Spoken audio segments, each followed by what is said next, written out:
Hi, my name is Bonnie, and I have a display I brought here from Northern California, Chico, where I live, of my pottery and my fabric art. I attribute my journey into art into picking raspberries one summer in junior high when I needed to make school clothes money. Back in those years, we used to go in Washington State, and I loved it out there. I loved the sun, I loved the berries staining my fingers, I loved the fresh smell of the berries, the musty taste. So I asked my mom, and we would go out and pick berries in the weekend, and we made raspberry jam. And that's how I began my journey of wanting to go to whatever it is, like clay or fabric or in the garden, and begin at the beginning and then move forward. So to show you a little bit about my art, I love colors and gardens, so a lot of stuff that I do is about or will be in a garden or on a wall. These are serenity discs that I love to hang under my Japanese maple trees in my garden because they hang low and they're lovely and very zen-like. These are forever daffodils because I wanted to have daffodil bulbs in my house all winter long, and so they'll never go bad on you. I do a lot of candles. These are garden globes, small totems that can either go out in the garden or they can also be like in your house. They're counter size.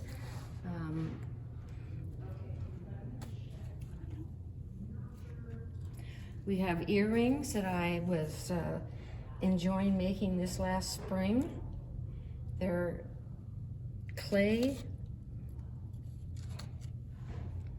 Oh, I should say that there's a name, a friend of mine is on there, Donna McDonald.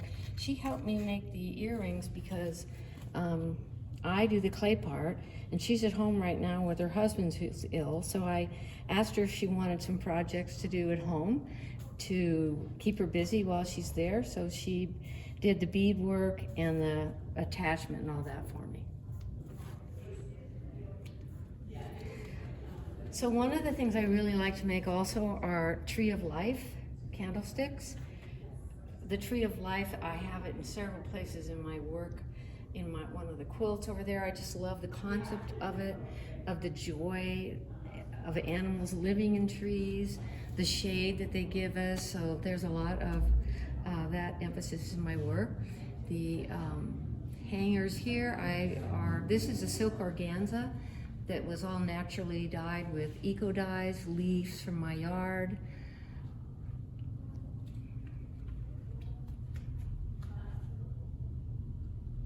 It's large, like a scarf size.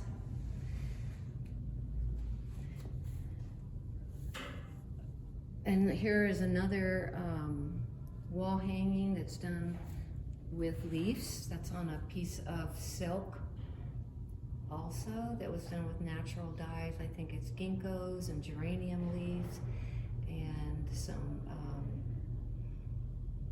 I guess 2 different kinds of geraniums actually, the natural ones. Mosaic tables are something I really love doing.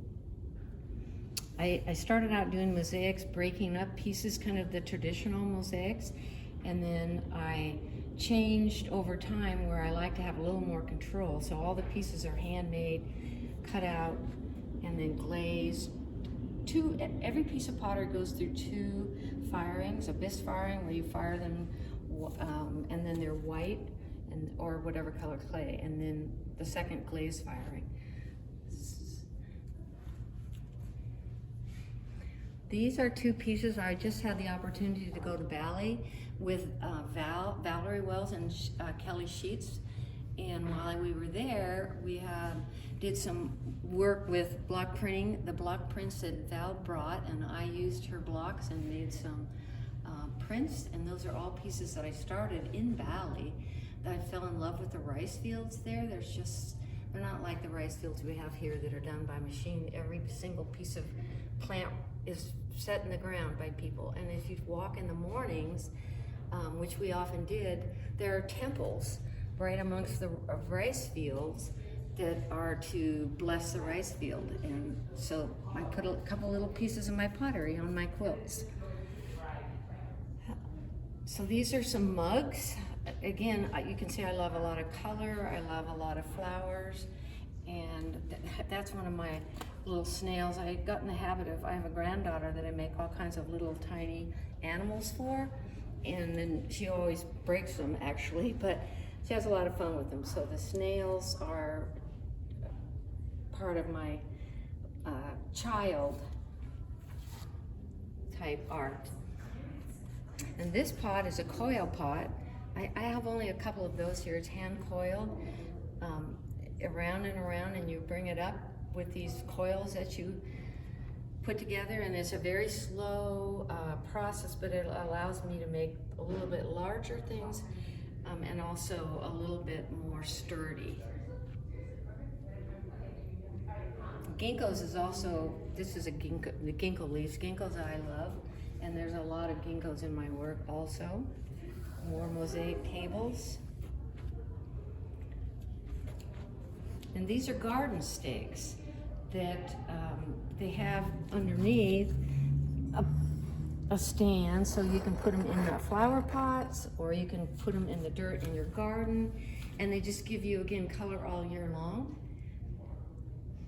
And this quilt is called The Water's Edge. It's all hand-dyed fabric, and then printed, what do they call that, where you take the color away? Can't remember now, it's escaping me.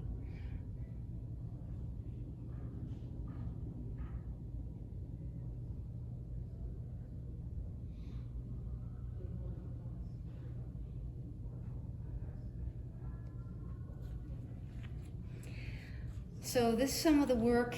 This is a horsehair raku process that you do a raku firing outside in an outdoor kiln, and the pot doesn't really have a glaze on it. It just has a color terracigliata, it's called. When you bring the pot out, it's hot, and then you take horsehairs, and while it's hot, you lay them on, and that's how that design burns on. And this is another one of the garden totems. And then with a couple of these, I've gotten interested in adding rocks to my, just to give them kind of an earthy, soft, I think the rocks add a softness. And these pots right here are all, it's a process called, the whole pot is black, and then you scratch out your design. Sgraffito, there you go. It's a sgraffito pot. So this, same thing. You put the colors on, then you scratch out designs. Another mosaic table.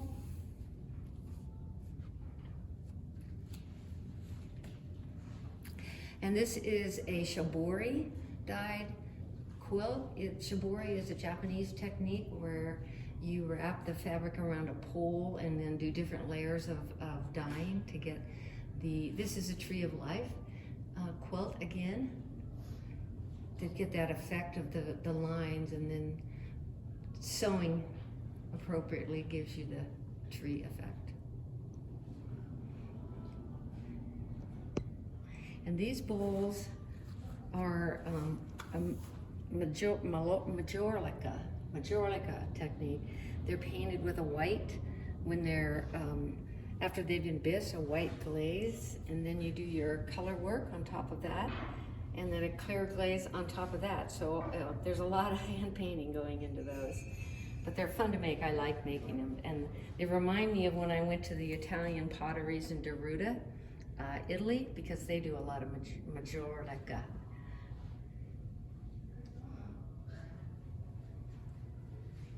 So here's some mugs. Different mugs, vases. Mugs are kind of an interesting thing to make. People always say you're not really buying, what you're buying when you buy a mug is the handle, because you have to put the handle on afterward, and it's a kind of a more challenging, lengthy thing to do.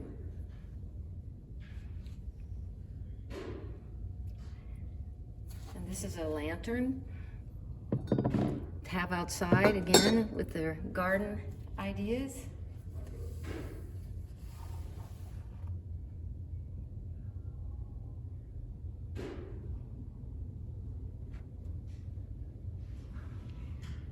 So these mugs are made in a different way with multicolored clay.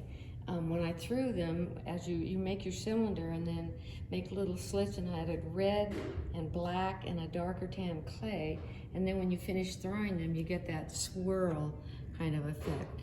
And so they're not glazed they're a little bit rougher, but they have a lovely feel to them, and I think it's a lovely effect. Again, this is a sgraffito where you're scraping off color.